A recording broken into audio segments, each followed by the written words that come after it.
Hi everyone, my name is Wei Zhao. I'm from the University of Melbourne in Australia, and this is our CSCW 2022 paper, Understanding Older Adults' Participation in Online Social Activities, Lessons from the COVID-19 Pandemic. I'm presenting this on behalf of my co-authors. Social participation refers to how actively a person takes part in the activities of formal and informal groups in society. It's very important for older people, as their social circles may become smaller due to retirement, loss of family and friends, and health-related factors. We have recently witnessed the drastic effects of the COVID-19 pandemic on people's social lives. Just like our participant said, COVID is just like a black cloud that's always on the horizon. We're always waiting for the next thunderstorm.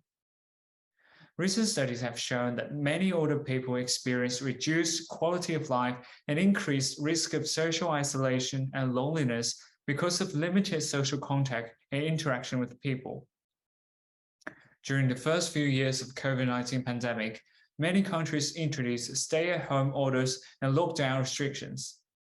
This means that many activities, events, and social clubs have to move their face-to-face meetings to online platforms. This pushed many older adults to adopt new technologies that they had never used before, such as video conferencing technology. In this study, we aim to investigate how older adults use technologies to participate in online social activities during the COVID-19 pandemic, including the types of activities they were doing and the benefits and limitations of those activities. To achieve these goals, we conducted semi-structured interviews with 40 older people who were living independently in the Australian state of Victoria. As the main city of the state, Melbourne has experienced some of the longest time of lockdown in the world, accumulating more than 260 days under strict restrictions. We asked our interviewees to share their experiences and stories about how their social lives were affected by the lockdowns, what online social activities they participated in. We analyzed the interview data using a reflexive thematic analysis approach. From the analysis, we first identified how communication technologies were used to support older adults' social participation during COVID-19. Our participants used different video conferencing and social media platforms, such as Zoom, Skype, Facebook, and YouTube, to participate in various types of activities, including arts, sports, cultural, and civic events. These activities were creatively adapted when transferred from in-person to online platforms. For example, one participant used YouTube for a band rehearsal by playing the instrument along with pre-recorded videos. Another participant used Zoom for discussion of a quilting group. All members in the group received a package that contained fabric and other quilting materials, which were delivered to their homes. In the morning meetings, they would ask questions like, "Has anybody got a piece of fabric this big because the shop's shut?" Then they worked at their own home individually, and they met again in the evening to present their work to others and give comments to each other. Based on these experiences, we present the roles and benefits for older people to participate in online social activities from 5 aspects. First, many people participated in interest-based activities such as reading group and crafting group. These activities not only help them to maintain their existing social relationships, but also provided opportunities for them to form new relationships with like-minded people.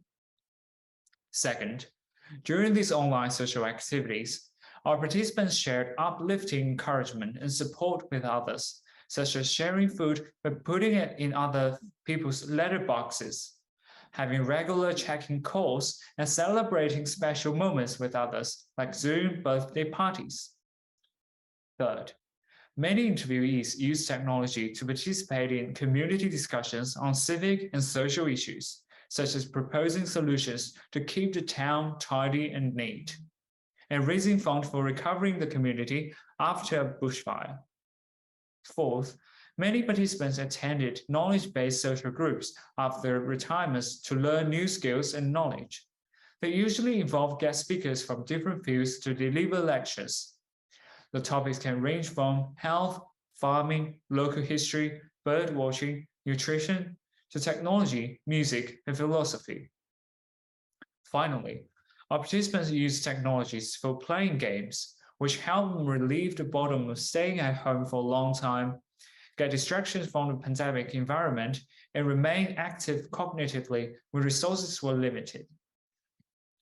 While participating in these activities has so many benefits, we found that our participants had different perceptions of the transition from in-person to online social activities. Some preferred face-to-face interaction with people. Some felt that online activities worked better for them, and others thought it was about the same. 14 participants preferred the in-person ones because online social activities lack personal, intimate, and incidental interactions with others. Like the participant said, I would much prefer to sit down with somebody with a beer or a cup of coffee. If it is something deep and meaningful and very, very personal, I'd prefer it to be face to face. They also felt that online social activities are more rigid and difficult to manage because people need to speak one by one on Zoom, or otherwise it can become chaotic. On the other hand, for those who preferred the online ones, they felt that they could be more relaxed. Like one participant said, "We don't have to get up, get properly dressed, get ourselves to the centre. Nobody knows what I'm wearing from the waist down, and I don't have to travel anywhere." Some participants felt that it was easier for them to express themselves and to speak in front of people online. If you're on Zoom, you're less self-conscious about what you are talking. You can express yourself more confidently without any reservations of any vibes that might be negatively flowing. We also found that when transferring activities from in-person to online platforms, specific types of social activities worked better than others. The lectures and seminars worked well online, but activities that involved moving bodies and getting instructions like dancing and exercising, and activities that require synchronous sound feedback like band and choir rehearsal did not work as expected.